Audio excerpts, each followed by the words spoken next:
Алеппо пал. Этой ночью сирийский спецназ «Тигры» нанес сокрушительный удар по и так сыпящейся обороне джихадистов. Террористы сначала сдали старый город, вот он находится как раз здесь. А затем здесь около цитадели шли тяжелые бои с 2012 года. А затем группировки начали капитулировать одна за другой. Весь восточный фас разрушился. Посмотрите, оставшиеся в руках террористов районы теперь простреливаются насквозь. Это совсем небольшая часть того котла, который был до этого. На юге отряды Хизбаллы и иракских добровольцев добивают остатки исламистов в Шейх-Саиде. Каждый час приходит сообщение о новых районах, оставленных террористами. По гуманитарным коридорам выходят тысячи мирных жителей. И пока на Западе организуют протесты против действий сирийской армии с лозунгами «Спасите людей от тирании», жители самого Алеппо возвращаются к мирной жизни в недавно освобожденных районах, высаживают деревья, убирают следы войны и не могут сдержать радости. Сдаются и сотни боевиков. Они складывают оружие, регистрируются и выезжают на знаменитых зеленых автобусах в Идлиб. Вместе с ними уезжают и их семьи.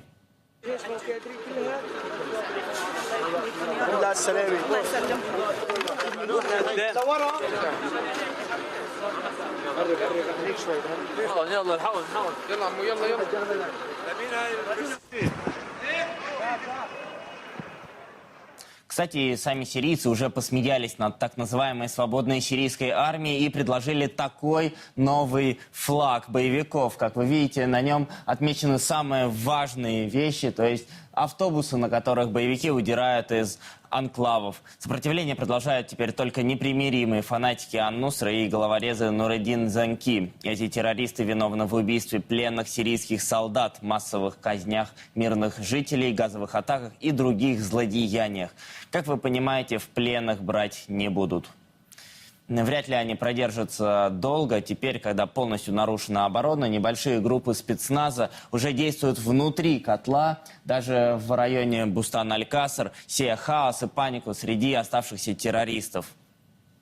В это же время российские и сирийские саперы разминируют оставленные боевиками районы и находят всякие интересные вещи. Оружие и амуницию американского и турецкого производства, документацию, в том числе и финансовую, подпольные тюрьмы и цеха по производству боевых отравляющих веществ. Также был найден склад с униформой российского образца. Учитывая, сколько выходцев с Кавказа и Средней Азии воевало на стороне террористов, остается лишь догадываться, насколько страшной могла бы стать такая провокация с таким реквизитом.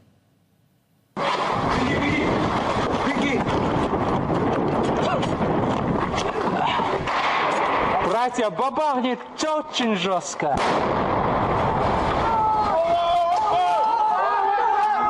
Ах, и что у тебя за взрывчатка такая? Заходи. Алексей, все же как-то подозрительно быстро рухнул фронт, ведь у боевиков оставалось достаточно сил и территории, чтобы продержаться. Если не до Нового года, то уж точно еще пару недель. Боевики, находящиеся в Алеппо, являются марионетками Запада. В городе помимо боевиков действовали агенты спецслужб Катара, Саудовской Аравии, Турции и США. Сдача Алеппо – это результат длительных переговоров и подковерных игр спецслужб. После провала переворота в Турции, развала проамериканской коалиции боевиков и, в конце концов, победы Трампа, американцы поняли, что их песенка в Сирии спета. Главной задачей для них стал вывод своих людей из блокированного Алеппо. Во время первой блокады города им удалось вывести часть своих людей. Сейчас американцы выводят своих агентов через северный коридор на турецкую сторону. Коридор располагается где-то в районе трассы Кастелло. На севере его контролируют местные боевики, перешедшие на сторону сирийской армии. Имя одного из таких американских агентов — Билал Абдул-Карим, якобы журналист «Нью-Йорк Таймс», в свое свободное время командовавший специальным штурмовым отрядом «Джейш аль-Фатх». Алейкум ва рахматуллахи ва баракату. Бисмилlah, алхамдулилlah, ассалату вассаляму ала расулилlah. My name is Bilal Abdul Karim. По-видимому, и турецкие спецслужбы отдали приказ своим боевикам сложить оружие. Анкара вообще обманула сама себя. С Вашингтоном отношения испортились, операция в Северной Сирии захлебнулась из-за потерь, и теперь нужно как-то идти навстречу Москве и Дамаску. Алексей, получается, что хоть все и смеялись над этим, но оказалось, что опять очередная наша многоходовочка. Но почему же была многоходовочка? Она продолжается. Посмотрите, террористы дезорганизованы, их хозяева тоже.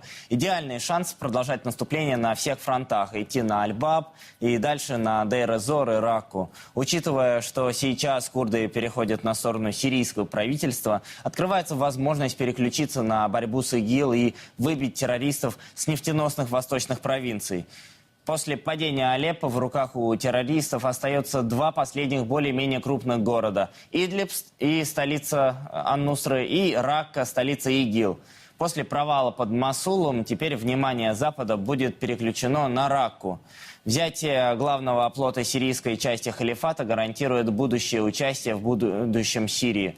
Однако Турция и США пока не могут договориться по совместной операции, да и сил попросту нет. Если Ракка достанется сирийцам, это будет окончательный, бесславный и безрезультативный конец деятельности всей западной коалиции, 2 года бомбившей Сирию. То есть сейчас России не нужно ни с кем вести переговоры, только наступление и тотальное уничтожение боевиков. Сейчас мы диктуем условия, и тут как нельзя кстати стоит вспомнить слова маршала Жукова. Наше условие одно – безоговорочная капитуляция. Алексей, благодарю вас. Это был специальный доклад нашего политического обозревателя Алексея Балашова о событиях, происходящих в эти дни в Сирии. Наша редакция еще раз от самого сердца передает свои искренние соболезнования и низкий поклон семье погибшего героя.